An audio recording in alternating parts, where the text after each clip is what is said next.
तो इस वीडियो को देखने के बाद रिफ्रैक्टिव इंडेक्स को लेकर जो भी डाउट्स है वो सब क्लियर होने वाले हैं। तो आखिर ये रिफ्रैक्टिव इंडेक्स होता क्या है?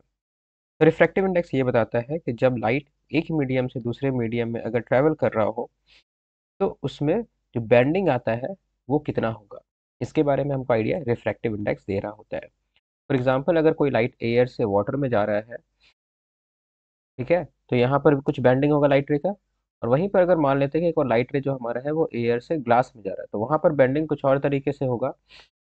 अब यहाँ पर जो बेंडिंग होने वाला है इन दोनों अलग अलग मीडियम में, इन दोनों के बारे में कौन आइडिया देगा? रिफ्रैक्टिव इंडेक्स की आखिर ये बेंडिंग का कितना हिसाब से होने वाला है, कितना ज़्यादा या कितना कम होने वाला है। रिफ्रैक्टिव इंडेक्स को डिफाइन या फाइंड आउट हम लोग कैसे करते हैं, ठीक है। और रिफ्रैक्टिव इंडेक्स जो होता है वो एक कांस्टेंट वैल्यू होता है, और ये किसी भी दो पेयर ऑफ मीडियम के लिए for a fix colour of light fixed होता है हमारा, ठीक है। तो यहाँ पर रिफ्रैक्टिव इंडेक्स को हम लोग डिफाइन कैसे करते हैं? सबसे पहले रिफ्रैक्टिव इंडेक्स को डिनोट करने के लिए हम लोग या तो म्यू का इस्तेमाल करते हैं या फिर एन का इस्तेमाल करते हैं, ठीक है। अब इसको हम लोग फॉर्मूला के रूप में इस तरीके से लिखते हैं कि refractive index of any medium, ठीक है। अब मान लेते हैं कि हमारे पास में कोई भी एक मीडियम है, मीडियम टू, इसका हम रिफ्रैक्टिव इंडेक्स फाइंड आउट करना चाहते हैं with respect to medium one.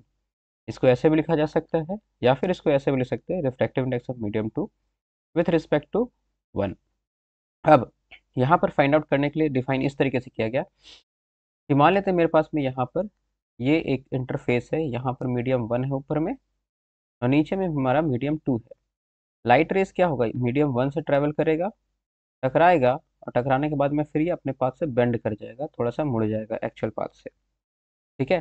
तो यहाँ पर लाइट का वेलोसिटी कुछ और होगा, मान लेते हैं यहाँ पे लाइट का वेलोसिटी v1 है, वहीं पे मीडियम टू पे लाइट का वेलोसिटी मान लेते हैं v2 है। तो refractive index of medium two हम लोग फाइंड आउट करना चाहते हैं with respect to medium one, ठीक है। किसी न किसी मीडियम से तो आ ही रहा होगा। तो जिस मीडियम के रिस्पेक्ट में हम पता करना चाहेंगे वो मीडियम वन है यहाँ पे, और जिसके बारे में पता करना चाह रहे हैं वो मीडियम टू है। तो रिफ्रैक्टिव इंडेक्स को हम लोग इस तरीके से डिफाइन किए कि velocity of light in medium one by light in medium one by velocity of light in medium two. मतलब क्या है कि अगर हम टू का रिफ्रैक्टिव इंडेक्स पता करना चाहते हैं तो उसके वेलोसिटी को नीचे रखना होगा, जिसके रिस्पेक्ट में पता करना चाहते हैं उसके वेलोसिटी को ऊपर रखना पड़ेगा। आई होप ये क्लियर हो रहा हो। अगर हम इसके वेलोसिटी को v1 से डिनोट कर दें और नीचे वाले को v2 से, तो refractive index of medium two with respect to one को हम लोग लिख सकते हैं v1 बाई v2, ठीक है। अगर जस्ट इसका ऑपोजिट करें, refractive index of medium one with respect to two, तो यहाँ पे हम लोग क्या देख रहे हैं, v2 ऊपर आ जाएगा और v1 नीचे। तो जिसका फाइंड आउट करना चाहते हैं उसका वेलोसिटी को नीचे रखते हैं, और जिसके रिस्पेक्ट में फाइंड आउट करना चाहते हैं उसके वेलोसिटी को ऊपर रखा जाता है। यहाँ से हम लोग क्या कंक्लूड कर रहे हैं कि रिफ्रैक्टिव इंडेक्स जो होता है किसी मीडियम का, वो उसके वेलोसिटी का इनवर्स प्रोपोर्शनल होता है। इस रिलेशन को हम लोग आगे बात करेंगे जब हम लोग समझेंगे अभी ऑप्टिकल डेंसिटी के बारे में, ठीक है। अब रिफ्रैक्टिव रिफ्रैक्टिव इंडेक्स दो प्रकार का है। एक तो हमारा होता है एब्सोल्यूट रिफ्रैक्टिव इंडेक्स, और दूसरा हमारा होता है जिसको हम लोग कहते हैं रिलेटिव रिफ्रैक्टिव इंडेक्स, ठीक है। तो ये एब्सोल्यूट क्या होता है और रिलेटिव रिफ्रैक्टिव इंडेक्स क्या होता है, इसको समझते हैं। एब्सोल्यूट रिफ्रैक्टिव इंडेक्स को हम लोग ऐसे डिफाइन करते हैं, refractive index of any medium M, मान लेते हैं। यहाँ पर जब भी एब्सोल्यूट हम लोग निकालते हैं ना, तो जिस मीडियम का रिस्पेक्ट में निकालते हैं वो हमेशा एयर या फिर वैक्यूम होता है, ठीक है। तो यहाँ पर जो फर्स्ट मीडियम होगा वो हमेशा एयर या फिर वैक्यूम होने वाला है, और सेकेंड मीडियम वो होगा जिसके बारे में हम लोग रिफ्रैक्टिव इंडेक्स फाइंड आउट करना चाहते हैं। तो यहाँ पर हम लोग क्या लिखेंगे, refractive index of medium M. यहाँ पर सेकेंड मीडियम को डिफाइन करना जरूरी नहीं है, क्योंकि हमेशा with respect to medium air या फिर वैक्यूम होगा। तो सिंपली अगर कहीं पर लिखा रहे रिफ्रैक्टिव इंडेक्स ऑफ ग्लास, इसका मतलब क्या है कि ये इसका एब्सोल्यूट रिफ्रैक्टिव इंडेक्स है, क्योंकि ऑटोमेटिक जो दूसरा मीडियम है वो तो एयर या फिर वैक्यूम ही होने वाला है। अब इसको कैसे डिफाइन किया जाएगा, तो हम लोग देखे थे अभी जस्ट फॉर्मूला क्या था, refractive index of medium two with respect to one क्या था कि वन के वेलोसिटी के ऊपर, टू के वेलोसिटी को नीचे। यहाँ पे जो हमारा है मीडियम वो एयर है।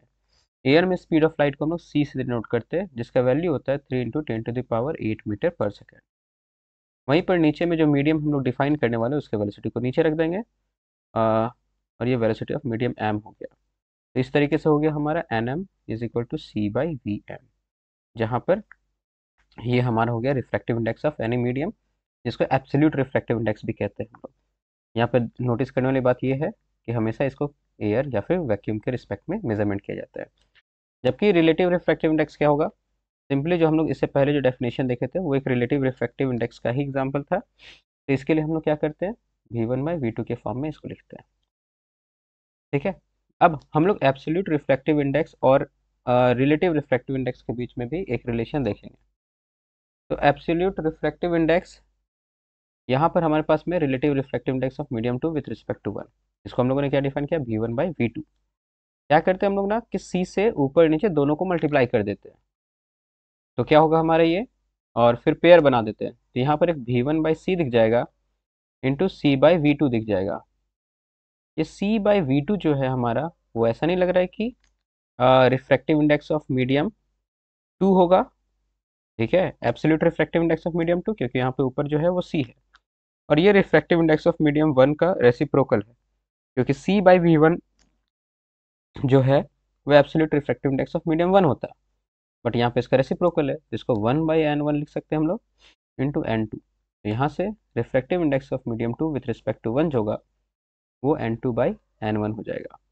तो यहाँ पर सिंपली क्या देख रहे हैं कि अगर हम लोग रिफ्रैक्टिव इंडेक्स के टर्म में बात करें एब्सोल्यूट और रिलेटिव, तो हम लोग जिसके बारे में फाइंड आउट करना चाहते हैं उसको ऊपर रखते हैं, और जिसका रिस्पेक्ट में फाइंड आउट करना चाहते हैं उसको नीचे रखते हैं। तो अगर हम इसको वेलोसिटी के साथ रिलेट करके एक साथ में अगर लिखना चाहें तो वो कुछ ऐसा होगा कि refractive index of medium two with respect to one is equal to velocity of light in medium one by velocity of light in medium two is equal to refractive index in medium two of medium two by refractive index of medium one. I hope ये complete part जो है वो समझ में आया कि किस तरीके से हम लोग ये रिलेशन जो है वो डेराइव कर रहे हैं। अब हम लोग बात करने वाले ऑप्टिकल डेंसिटी। तो ऑप्टिकल डेंसिटी क्या होता है? डेंसिटी का मतलब क्या होता है कि कितना घना है वो, कितना डेंस है, इसका मतलब यही होता था। ऑप्टिकल डेंसिटी मतलब ये बताता है कि लाइट रे जो है वो कितना इजीली उसके थ्रू ट्रैवल कर सकता है। तो जिसमें स्पीड ऑफ लाइट ज़्यादा हो, स्पीड ऑफ लाइट जो है हमारा दो मीडियम अगर हम ले रहे हैं तो जिसमें स्पीड ऑफ लाइट ज़्यादा होगा वो हमारा क्या होगा, रेयरर मीडियम होगा, क्योंकि वो कम घना होगा। जबकि वहीं पर जिसमें स्पीड ऑफ लाइट जो हमारा वो कम होगा, तो इसको हम लोग बोलते हैं, कम होगा तो इसको बोलते हैं हम लोग डेंसर मीडियम। ठीक है। और हम लोगों ने अभी देखा था स्पीड ऑफ लाइट और रिफ्रैक्टिव इंडेक्स के बीच में जो रिलेशन होता है वो इन्वर्स का होता है। जैसे यहाँ पर हम लोग refractive index of second medium पता करे थे विथ रिस्पेक्ट टू वन, तो वेलोसिटी जो है हमारा वो नीचे आ रहा था, तो इन दोनों के बीच में जो रिलेशन है वो इन्वर्स रिलेशन है। इसका मतलब क्या है कि जिसका वेलोसिटी ज़्यादा होगा उसका रिफ्रैक्टिव इंडेक्स कम होगा। ठीक है। तो स्पीड ऑफ लाइट इसका ज़्यादा है, तो इसका मतलब इसका रिफ्रैक्टिव इंडेक्स कैसा होने वाला है, कम होने वाला है। जबकि वहीं पर डेंसर मीडियम में स्पीड ऑफ लाइट कम है, तो इसका रिफ्रैक्टिव इंडेक्स कैसा होने वाला है, ज़्यादा होने वाला है। मतलब जिसका रिफ्रैक्टिव इंडेक्स ज़्यादा होगा वो ज़्यादा डेंस होगा, जिसका मतलब उसकी स्पीड ऑफ लाइट कम होने वाला है। वहीं पर जिसका रिफ्रैक्टिव इंडेक्स कम होगा इसका मतलब स्पीड ऑफ लाइट ज़्यादा होगा और वो रेयर मीडियम होने वाला है। आई होप ये सारा पॉइंट्स क्लियर हो गया हो, और अगर इसके बाद भी कोई डाउट है इस टॉपिक को लेकर के तो प्लीज़ कमेंट सेक्शन में बताएं।